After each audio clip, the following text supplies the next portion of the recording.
Chaque année, l'Albatros se rapproche un peu plus de sa configuration finale, celle dans laquelle devra se trouver le parcours de l'Alstom Open de France pour l'accueil de la Ryder Cup en 2018.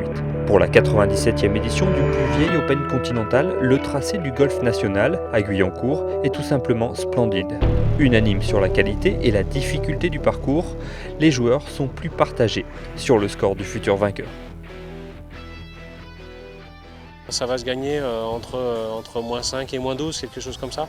Il y aura des birdies de toute façon parce que la météo va être bonne. Aux alentours de -10, je pense peut-être pas me tromper. Voilà. S'il fait beau et que les greens ne sèchent pas trop, ça dépend, peut-être -10, mais je verrai plus entre -4 et -7. Ouais. Ça risque de ne pas être très bas et je pense que le score vainqueur sera sûrement dans le rouge mais qu'à un chiffre. Je pense aux alentours de -10, -11 quoi. Enfin moi c'est ce que je vois après.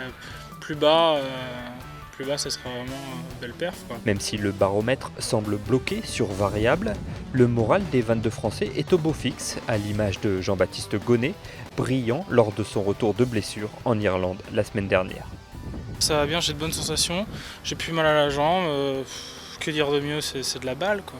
C'est en tout cas sur une pente bien plus positive depuis 3 mois que ce que ça l'était auparavant. Donc j'arrive ici plus en forme que ce que j'ai pu être, mieux armé, Ford effectivement, pas mal de top 20 ces derniers temps. J'arrive de quelques semaines quand même avec de bonnes sensations, surtout les qualifs du British Open où j'avais vraiment joué solide toute la journée sur les 36 trous.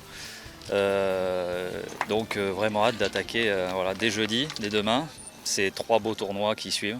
Voilà, l'Open de France, Open d'Écosse et British Open derrière. Donc c'est grosse série de tournois. Vraiment que j'ai hâte de ferrailler là, avec tout le monde ces 3 semaines. Thomas Levet, dernier golfeur français à s'être imposé ici, se sent même capable de rééditer son exploit de 2011.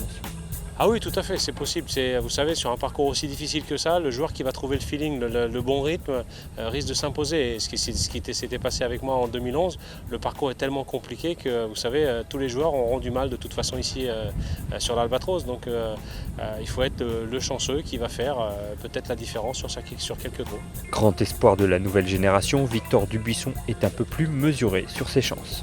Pas super en ce moment, mais bon... c'est un parcours qui est très, très sélectif, donc je pense qu'il ne faut pas trop se poser de questions, il faut rester patient, puis voilà, c'est pas ça, on peut pas, soit je joue bien, soit je joue mal, enfin, je verrai. Hein. Enfin, l'amateur Julien Brun, dont c'est simplement la 2e apparition dans l'Alstom Open de France, semble aborder avec un peu plus de recul ce grand rendez-vous. Je suis moins dans la découverte, je sais plus à quoi m'attendre, on regarde moins les gens. On se concentre un peu plus sur soi-même, on a des erreurs à ne pas faire par rapport à l'an dernier.